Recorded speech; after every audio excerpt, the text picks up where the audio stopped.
Nah, gambar-gambar ini kemudian setelah terkumpul menjadi barang yang berharga, barang yang bisa dibikin taruhan antara anak satu dengan anak-anak yang lain. Adapun gambar umbul itu sendiri sebenarnya baru populer sekitar akhir 1950-an dan awal 1960-an. Zaman itu bermunculan gambar-gambar umbul yang menceritakan macam-macam. Selain yang wayang, muncul dilengkapi dengan nomor di pojoknya, mulai wayang Arjuna, Drupadi, kemudian ada Werkudara, ada Yudhistira dan sebagainya. Seluruh tokoh-tokoh wayang baik dari Mahabharata maupun Baratayuda ditampilkan dalam bentuk lembaran-lembaran seperti ini.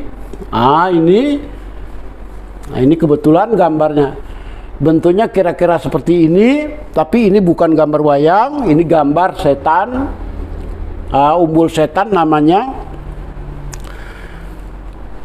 Dan itu diproduksi baik sebelum perang maupun setelah perang. Jadi setelah Perang Dunia Kedua ada gambar-gambar semacam itu.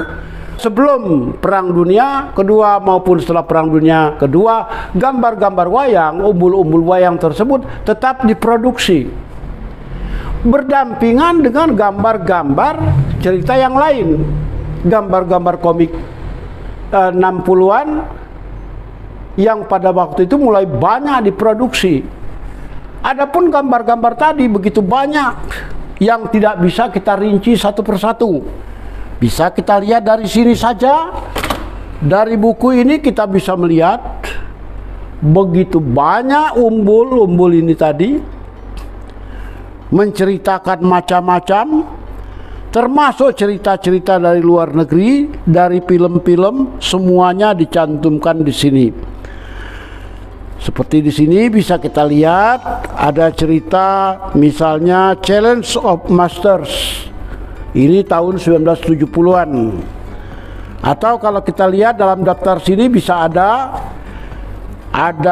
kisah-kisah 3 pendekar sakti, 7 Virgin of Sis, 8 pendekar sakti dan sebagainya, sampai kepada jenis Zorro, wanita ex Hong Kong dan seterusnya. Ini pada buku pertama yang memuat kira-kira 175 halaman. Masing-masing halaman mempunyai gambar umbul tadi. Sedangkan buku kedua pun demikian juga tebalnya, hingga buku yang bisa kita katakan di situ buku yang ke-10, 11, 12, 13 ya, hingga kira-kira 13 buah buku yang masing-masing memiliki gambar umbul tadi. Jadi kalau kita katakan 13 buah buku, 13 eksemplar, masing-masing eksemplar tadi mengandung kira-kira 130 halaman, 170 halaman. Dapat kita katakan berapa jumlah umbul, jenis umbul yang tercatat saja dalam buku, belum lagi yang tidak tercatat. Jadi demikian banyak gambar umbul ini yang memang tidak mungkin kita ceritakan satu persatu atau kita bahas masing-masing dari gambar tersebut. Maka dalam kesempatan ini kita akan membahas umbul yang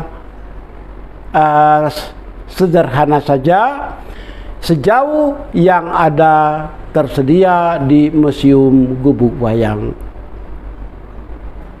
Museum Gubuk Wayang sendiri sebagai tempat melestarikan benda-benda budaya memiliki demikian banyak koleksi umbul, termasuk buku-buku yang membahas tentang umbul.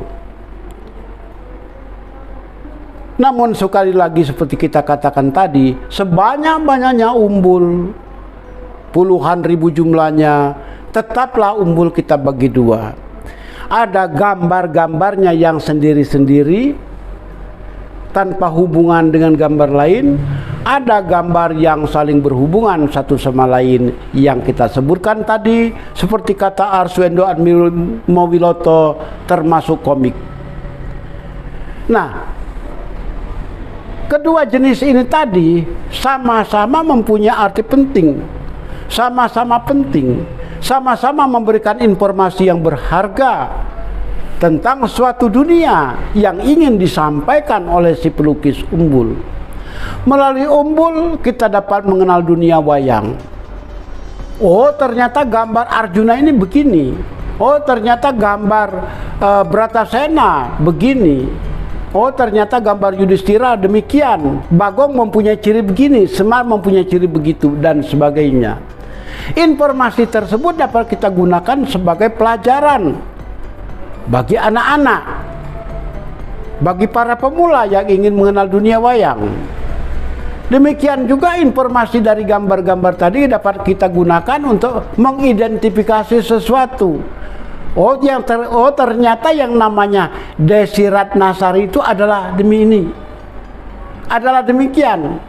Yang ternyata Rano Karno itu adalah ini.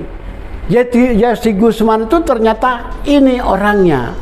Jadi foto-foto para artis pun yang dijadikan Umbul dapat kita digunakan sebagai sumber informasi untuk mengidentifikasi orang yang belum kita kenal. Demikian juga ketika kita mengidentifikasi buah-buahan. Umbul memberikan informasi kepada kita yang namanya buah-buahan itu ini. Buah-buahan yang namanya buah kiwi itu adalah demikian ini. Yang namanya buah delima adalah demikian ini. Seseorang yang belum mengenal buah pir, seseorang yang belum mengenal buah asing, sesuatu buah yang asing dapat mengenalnya lewat gambar Umbul. Jadi Umbul di sini kita dapat melihat memberikan semacam informasi pengetahuan kepada para kepada anak-anak dan remaja, baik di sekitar tahun 60-an, 70-an maupun 80-an, bahkan hingga kini. Umbul juga selain memberikan pengetahuan kepada anak-anak, juga memberikan hiburan berupa cerita yang seperti tadi saya sampaikan. Seperti ini adalah suatu cerita yang dapat kita baca sebagai komik, cerita tentang kelompok Centurion. Ini Jack sedang santai berjalan-jalan, melihat-lihat ke museum binatang purba dan sebagainya. Ini adalah satu cerita yang sangat mengasihkan untuk kita baca. Ada cerita di A Team. Kita tahu di A Team adalah suatu film seri di sekitar tahun 80-an. Ini dapat kita ikuti ceritanya di sini. Kita mengenal nama-nama tokoh di A Team, kita mengenal cerita di A Team lewat informasi begini. Atau dalam komik Indonesia yang bernuansa Indonesia, komiknya ceritanya adalah cerita tentang pendekar Gunung Sembung, atau cerita tentang si buta dari gua hantu. Dari sana kita dapat mengenal, oh inilah si buta dari gua hantu, si Barda Mandrawata. Inilah si Jaka Sembung atau si Parmin, murid Ki Sapu Angin dari Pantai Eretan Cirebon dan sebagainya. Jadi dari sana kita dapatkan informasi cerita fiksi. Atau sekitar tahun 60-an ada satu sekitar awal 70-an ada satu Umbul yang saya lihat berupa cerita tentang keberangkatan Apollo 11 ke bulan. Apollo 11 yang mengangkut 3 astronot, Neil Armstrong, Colin dan Aldrin, berangkat dari Cape Canaveral di mana Florida menuju bulan dan sebagainya. Dari sana kita mengenal siapa awak Apollo ke-11. Pesawatnya pun pesawat Saturnus 5. Kita dikenal oleh anak-anak pada masa itu. Ada pesawat lunar modul, anak-anak pun mengenal. Jadi informatif sekali gambar-gambar Umbul ini. Gambar Umbul Selain dia memberikan informasi, memberikan hiburan, juga memberikan kesenangan lain, yaitu sebagai alat untuk permainan. Permainan yang saya maksud adalah permainan umbul. Umbul dimainkan dalam kehidupan sehari-hari oleh anak-anak, baik dia SD maupun SMP sekitar tahun 1970-an. Umbul adalah nama untuk orang Jawa. Untuk orang Madura menamakannya gambaran. Untuk orang di daerah Lampung menamakannya wayangan. Untuk orang di daerah Palembang kadang-kadang dia menamakan wayang onca dan sebagainya. Jadi umbul adalah sebutan hanya untuk di daerah Solo maupun daerah Yogyakarta. Terutama istimewa di daerah Jawa Tengah, sekitarnya disebut dengan umbul. Apapun sebutannya, umbul adalah tetap seperti ini bentuknya, tak pernah berubah. Ini umbul tadinya berupa lempengan-lempengan semacam seperti itu. Bisa kita lihat seperti ini tadinya. Ini berupa lembaran-lembaran seperti ini, yang kemudian kita lihat begini bentuknya. Pada awalnya demikian, lalu dipotong-potong menjadi demikian, dan inilah yang telah dipotong-potong, inilah yang kita jadikan permainan. Yang masih dalam bentuk seperti ini dapat kita jadikan semacam informasi. Seperti saya katakan tadi, ada wayang Purwo. Wayang Purwo ternyata ada gunungan seperti ini, namanya Kresna, Suyudana, Dursasana dan sebagainya. Atau seperti ini. Ini informasi tentang wayang juga. Kita katakan wayang, ada umbul wayang merupakan umbul yang paling banyak dan paling lama diterbitkan. Karena umbul wayang mulai diterbitkan sebelum Perang Dunia Kedua maupun setelah Perang Dunia Kedua, bahkan hingga kini masih ada umbul wayang yang diterbitkan.